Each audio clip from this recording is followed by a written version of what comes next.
याद आया कि कराची का जो मामला है, हर साल ही यही वक्त होता है, प्री मानसून का सीज़न चलता है, हर साल प्री मानसून से मानसून में शिफ्ट होते हैं, 2 दिन 3 दिन लगातार बारिशें हो जाएं या एक ही स्पेल हो जाए तो कराची डूब जाता है। अभी पहली बारिश हुई है दारुल हुकूमत कराची में, सुबह सिंध के पहली बारिश प्री मानसून की या मानसून की कह लें, उसके नतीजे में 2 अफराद जाँ भाग हो गए। अक्सर इलाकों में बिजली नहीं है, बहुत सारे इलाके पानी में डूब गए हैं, नाले भर गए हैं, नालों की चूंकि सफाई नहीं की। अब गुज़श्ता रोज़ जो था वो मुख्तलिफ सदर का इलाका, ओल्ड सिटी एरिया, शारा फैसल, लियारी, गुलिस्तान जौहर समेत कई इलाकों में बारिश हुई, तेज़ हवा चली, लेकिन कुछ इस तरह के। लेकिन ये जो आज के मनाजिर हम देख रहे हैं, ये कराची के आपको दिखा रहे हैं। तो जनाब, ये जो ज़िला वस्ती और गुजर नाले का मामला है, ये न जाने कब ठीक होगा। कोई 30 के करीब बड़े नाले हैं जो कि KMC के अंडर आते हैं। KMC का एक अपना और KMC और DMC का एक अपना झगड़ा है। वो MKM और वो पाकिस्तान पीपल्स पार्टी के पास है, उनके मेयर MKM के हैं, पाकिस्तान के वो ये पीपल्स पार्टी के।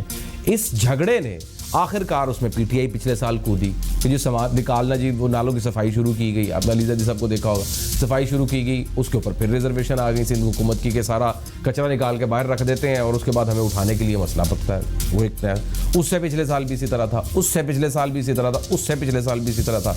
बल्कि मैं 14 साल से जर्नलिज्म कर रहा हूँ, बीइंग एन एंकर, मैं 14 साल ही रिपोर्ट कर रहा होता हूँ कि हर साल ही इसी तरह होता है। मतलब मुस्तफ़ा कमाल जब मेयर हुआ करते थे तो तब से हम करते थे, मुस्तफ़ा कमाल सारी रात लगा के कोशिश करते थे, जोर लगा रहे होते थे वो, लेकिन तब भी यही हालात होते थे, आज भी यही हालात हैं। तो फिर हमने क्या चेंजेस किए हैं? तो सरकार 400 नाले छोटे बड़े हैं जो DMC के अंडर हैं, वो अपने नालों को कंट्रोल करने की कोशिश करते हैं, वो अपने नालों को कंट्रोल करते हैं, लेकिन जो बड़े हैं वो ज़िला वस्ती और गुजर नाला है, और ये हर साल ही भर जाते हैं, हर साल ही अमवात हो जाती हैं, हर साल ही कुछ ना कुछ मसले पड़े रहते हैं। हर कराची का क्या कोई वारिस नहीं है? आपको 2014 और 19 ये 5 साल के दरमियान में आपको बताऊं ना, जो बारिशें हुई हैं, 70 से ज़्यादा अफराद अपनी जानों से हाथ धो बैठे हैं। आपको पिछले साल के वो मनाजिर याद होंगे, आपने सोशल मीडिया पर बहुत देखे हैं, मैं टीवी पे चला नहीं सकता हूँ। यंग लड़के जा रहे हैं मोटरसाइकिल पे, पानी के अंदर से गुजर रहे हैं, करंट लगता है और वो उधर ही मर जाते हैं। के इलेक्ट्रिक के खिलाफ पहले से दुआइयां दी जा रही हैं, रोज एहतजाज होता है। कराची वासी बेचारे बिलक उठे हैं कि हमारी बिजली बहाल कर दो। पहले गर्मी मारती है, गर्मी से अगर निमटने के लिए पंखा चलाते हैं तो बिजली नहीं आती है, और अगर उसके लिए दुआ करते हैं बराने रहमत की, बराने रहमत आती है, तो जो निज़ाम है उस बराने रहमत को बराने जहमत बना देता है। तो ये सूरत हाल है। हम हैरान हैं कि भाई पता है कि ये होने वाला है। अच्छा, 4 साल हो चुके हैं, 4 साल पहले बजट रखा गया था इन नालों की सफाई के लिए, तो 3 साल से बजट ही कोई नहीं रखा गया।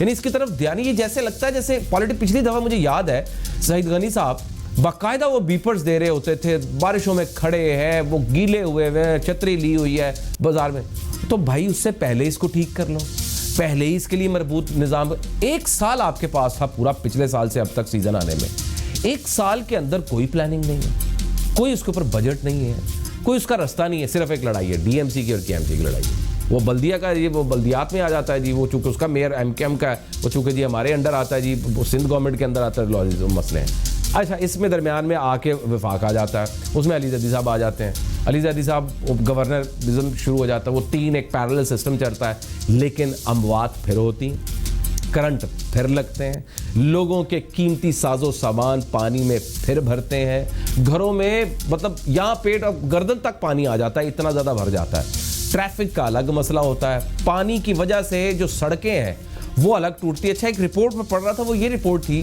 कि सड़क बनाई जाती है 10 साल के लिए या 15 साल के लिए या 5 साल के लिए, लेकिन वो मटेरियल इस तरह घपला करके मटेरियल इस तरह का लगाया जाता है कि अगले साल तो बारिश होनी, पानी खड़ा होना है, तो उसकी वजह से सड़क टूटेगी, तो कहेंगे जनाब बारिशें हुई थी तो सड़क टूट गई, अब दोबारा से फिर जनाब टेंडर जारी करो, फिर उसका सड़क बनेगा। यानी वो सारा साल सड़क को रोते रहते हैं। अगर सड़क बनती है तो बारिश हो जाती है, गर्मी आ जाती है, गर्मी को रोते रहते हैं तो बिजली नहीं आती है, बिजली आ जाती है, अगर मिल भी जाती है तो वो करंट की खातिर मर जाते हैं, और बारिश आती है तो चले बाराने रहमत आई है कि चलो नज़ारा कर लें, थोड़ा सा खुश हो लें, बारिश हुई है, तो जनाब उसमें बहाल ये होता है कि तमाम नदी नाले वहाँ के भर जाते हैं, घर भर जाते हैं, इलेक्ट्रिसिटी की तारें टूट जाती हैं, बिजली और ज़्यादा नहीं आती। अब बहाना नया मिल जाता है, और जब वो बहाना ठीक है, बिजली का जो उसकी रीअरेंजमेंट्स है या उसको रीअसेंबल करना है, उसका भी एक मसला है। तो सवाल ये है कि हर साल ही हम रिपोर्टिंग करते हैं और हर साल ही हम ये बता रहे होते हैं कि आज ये हो गया, वो हो गया, अगले साल ये करेंगे, ये करना चाहिए था, उसको ये करना चाहिए था। फिर हमारे साथ एनालिस्ट भी आ जाते हैं, मुख्तलिफ पॉलिटिशियंस भी आते हैं, वो उस पर इल्ज़ाम लगा रहे हैं, उस पर इल्ज़ाम लगा रहे हैं। वो भी सवाल ये है कि जनाब आपके हिस्से की आपको बिजली मिल रही है, बिजली मिल नहीं रही है आवाम को, तो फिर वो बिजली जाती किधर है? फिर बिल्स, उनके मामलात। तो जनाब आपको जितनी ज़रूरत है वो मिलती पूरी नहीं है, सिर्फ एक 3400 मेगावाट, ऊपर से फिर वो आना शुरू हो जाते हैं। फिर वो इस कदर ज़्यादा एग्रेशन है कि ऐसा लगता है जैसे कराची का कोई वाली वारिस ही नहीं है, वो बटा हुआ है वो मुख्तलिफ जगहों के अंदर। मैं चाह रहा था कि आज मैं किसी एनालिस्ट को, किसी सीनियर सहाफ़ी को मैं लेता जो करीब से समझते हैं, जो जानते हैं, लेकिन शायद वक्त की किल्लत है। लेकिन मैं खुद बहुत परेशान हूँ, हर साल हम रिपोर्टिंग कर रहे हैं और आने वाले चंद दिनों में ये 2 दिन बारिशें होंगी और हम ये बता रहे होंगे आज कराची सारा डूब गया, आज फलां जगह पर ये हो गया, और मनाजिर आपको टेलीविजन स्क्रीन पर दिखा रहे होंगे। अल्लाह करे हमारे अरबाब इख्तियार को होश आ जाए, इस साल ही कर लें। इसके साथ ही हमारा आज का इख्तिताम को पहुंचता है। कैसा लगा फीडबैक ज़रूर दीजिएगा, अपना गिरदोनवा का बहुत सा ख्याल रखिए। अल्लाह ने के बाद।